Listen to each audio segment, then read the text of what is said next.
Hey guys, hope you're doing well. Yes, back again with a Taycan update. Why not? I still follow these cars like a hawk, look at the market regularly, and a lot of things still happening and still to discuss in this video. If you want to stay abreast, do kindly sub and I will keep the content coming on these. But before we get there, check this out. This is a car that is not too far from me, that has been on the dealer lot for coming up to 1 year now. Yeah, it's been sat there for a year, slowly going down in price, and it's now lost 12.5 grand. But look at this price history. It is absolutely bananas. Have you ever seen anything like it? It reads like the credits of Star Wars. It goes on and on and on, flipping between 41k, 42k, 43k, 41k, 42k, 43k. What is going on here? I think what they're doing here is refreshing the ad continuously to keep it at the top of search engine optimization.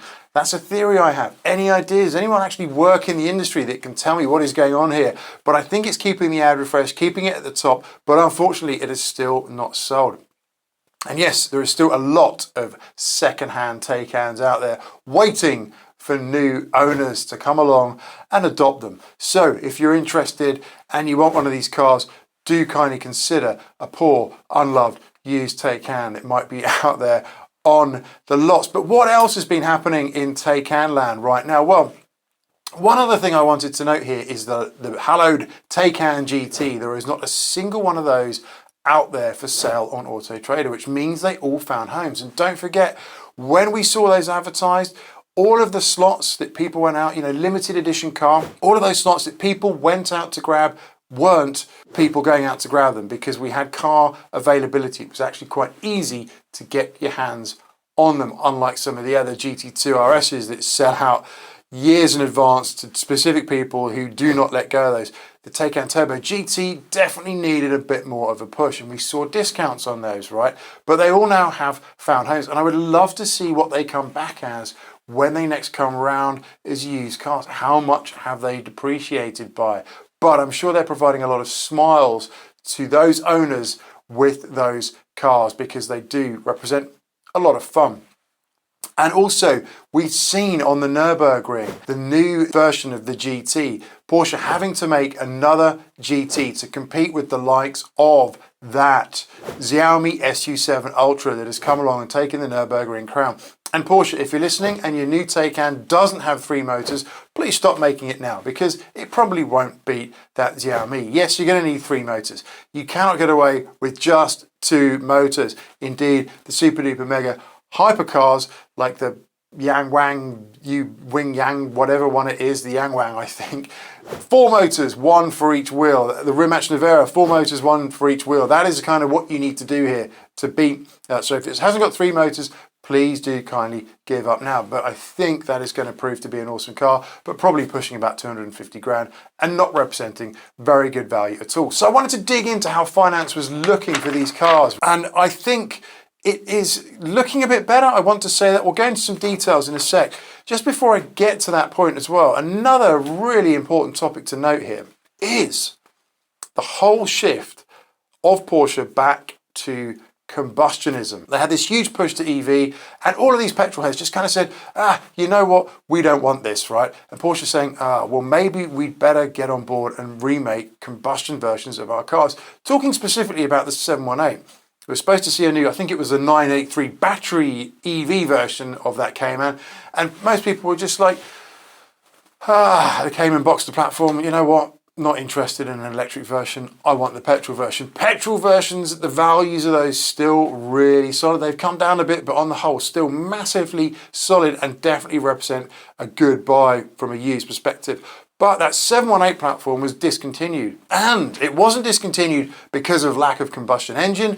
It was actually discontinued because of an EU cybersecurity directive, I think UN 155, whatever that represents. But in order to get the platform compliant, I think that came in July 2024, something like that. In order to get the platform compliant, Porsche had to update the entire platform of that car, specifically the software computational stack of that car needed to be completely re-engineered. And because they were going batterified with that new EV, it just wasn't worth it.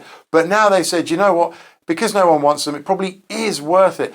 And you've got to line up the market. You've got to divide the market, I should say, into two separate bits, because I see more EVs on the road right now than ever before. People are definitely getting on board with EVs. Every third car now seems to be an EV on the road, but not from a petrol head perspective. Petrol heads still clinging on to their beloved combustion sports cars, supercars, etc. Right? It's a real hard thing for a petrol head to get on board with an EV, but mass public definitely adopting EVs. You're seeing charging infrastructure improve daily. You're seeing gullies running through the pavement so people can charge on the road. Real improvements to EV electrification and management of your car for sure. But those petrol heads definitely harder to convert. So let's look at some of the finance figures available today on Porsche, and they have improved a little bit. Now, Porsche definitely incentivizing the purchase of new cars to get people on board with them, but it's still not as attractive as when I got on board back in 2022. The APR was around about 6%, 20k down and £1,600 a month for a Turbo S. You'll never see the likes of that again, unfortunately, with the Taycan, I think, just given where we are with EVs and the significant depreciation. So how do they stack up today? And don't forget, I looked at new Turbo S quotes probably about 18 months ago, and they made me feel pretty nauseous just in terms of how expensive they were. It was about 30k down and over £3,000 a month, which is hideous and really, really a huge turnoff for anyone wanting to get on board from a personal PCP perspective. Just an absolute no-no. Why would you do that?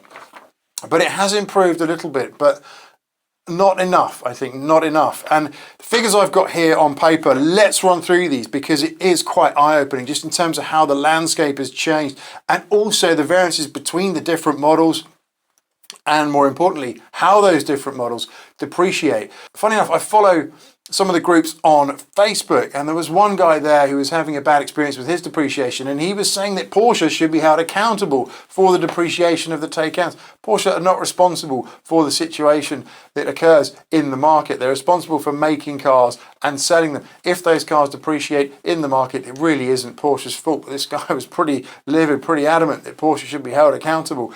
That is unfortunately not how it works. If you get a car that depreciates, it's your loss. It's not someone else's loss. It's like going back to the supermarket with a half-eaten bit of toast and saying, I ate half of this toast, I would like the money back, please. It's probably not going to happen. So, where are we? Let's start with the base spec Taycan. And these are on-the-road prices with no options, which of course doesn't exist. That's a unicorn, isn't it? No Porsche comes out the factory with no options ticked. It just doesn't happen. I don't think I've ever seen that. I just don't think it's possible. Do Porsche even allow? I know for a fact if you're getting a 911 Turbo S, you need to put some options on it. Otherwise, you just won't get a build slot. That is how it works. That is how Porsche make their additional money on the side. So the base spec Taycan. Starting there, the duration 3-year PCP, deposit £17,752 down. The on-the-road price of this car is £88,265, which is a lot of money for a base spec EV when you start to stack it up against some of the competition that you're seeing now. It's a lot of money to swallow. And that is £1,255 a month, which is a lot. £400 off what I was paying like for a base spec Taycan. And the optional final payment, i.e. the GF fee there, £41,000. £41,933 to be exact. So, APR of 9.41%, that is high. Sorry, 9.4%, that is high. A high APR, lower APRs and higher GFVs make it more attractive. I think though, this GFV, £41,000 is higher than it will be when we get there in 3 years' time. I reckon 30 to 35 is probably potentially more realistic given this car. The only thing that might take it back or hold it up a bit more is if EV adoption really starts to swell in the next 3 years and we reach that critical mass where EVism just becomes the norm. Petrol taxes might go up, car tax might go up, really might flip it in its favour, hold the prices of EVs up, who knows? It takes some time for people to convert, but I'm seeing so many EVs on the road now, I think we are starting to reach that critical mass of EV adoption, and it's just those desperate petrol heads clinging on for absolute dear life. So, Next up, let's look at this Taycan Black Edition, which is a limited edition Taycan. It is the base spec Taycan with some other nuances, fancier wheels, all blacked out. You get a Bose sound system, you get the Matrix LED headlights as well. That is a deposit of £19,228. The on-the-road price of this car, £95,765. So it does represent quite a good valuable ways to get those optional extras, I think, on the base spec. Here is the thing, though, with this car, £1,245 a month, but the optional final payment of this, the GFV is £46,000, £46,208 to be precise. That is £5,000 over, just under £5,000 over, where that base spec is. So they're hoping this limited edition is going to hold its value better. I don't think it will. I think it'll be treated like any other Taycan. Unfortunately, nobody really cares about a limited edition Taycan, do they? I don't think so. Next up, we're going to go to the 4S. 4S, customer deposit, £19,282. This is £20,000 down, £1,405 a month. So not far off what I was paying for my Turbo S for a 4S now. 9.4% APR again. The optional final payment, the GFE is £44,000, £44,383. That is under what that base spec Black Edition is going to be, which is crazy. So they're saying the 4S is going to be under that Black Edition, which is very interesting, right? In terms of that GFE, so it's going to depreciate more, your 4S. Let's take a look at the GTS. Now, the GTS is the sweet spot of the Taycan, especially the sweet spot of the Gen 2 Taycan. It's got bags of power, lots of range, and it's just a lovely car. I'm sure it is going to represent a fantastic used buy. But the price of this, to get on board on finance as a personal buyer, on board for a new GTS, you're looking at £23,763 as a deposit, which is more than I paid, and £1,865 a month, which is more than I paid for a Turbo S. So definitely getting a bit spicy now, isn't it? On the road price starting to heat up quite significantly. But here is the scary thing about this.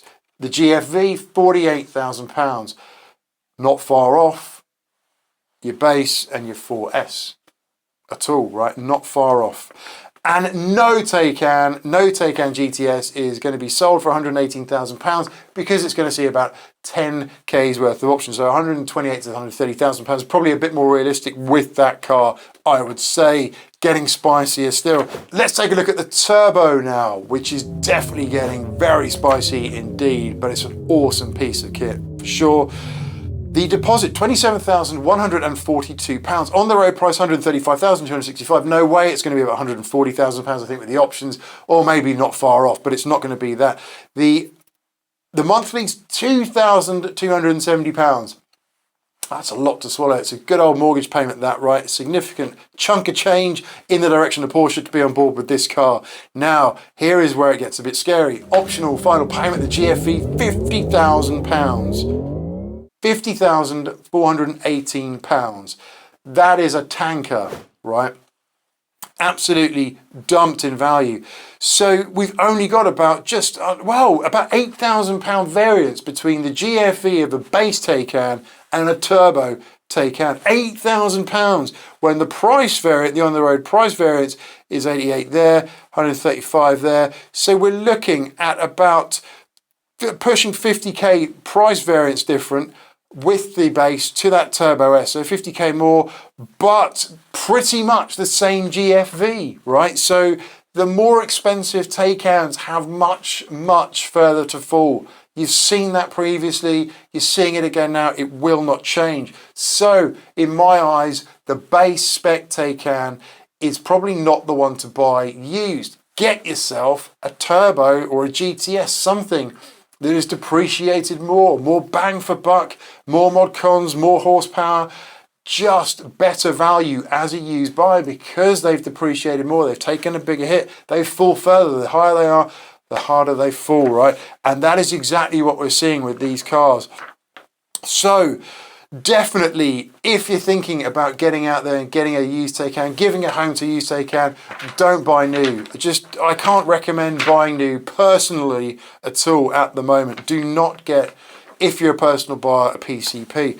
wait for this to calm down more. Could we see a fall in interest rates that might have an impact on loans? Who knows? Let's hope so. That is it for this one. Do stay safe, stay well. See you in the next one, and bye for now.